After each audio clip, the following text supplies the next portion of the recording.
What's going on, guys? Steven with Big Ronnie Coleman. So last night I installed the PT Wiring Solutions battery cables that I've had. Man, I can say that Bruce definitely did his due diligence on this kit. It's just, man, it's wonderful handiwork.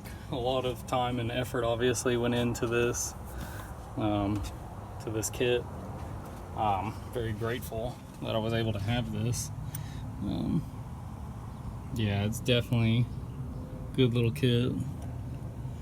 But yeah, installed it. It didn't take too long. Me and my cousin knocked it out. Probably roughly like 2 hours. But yeah, man, it's wonderful. It's beautiful. I'm glad to have this kit.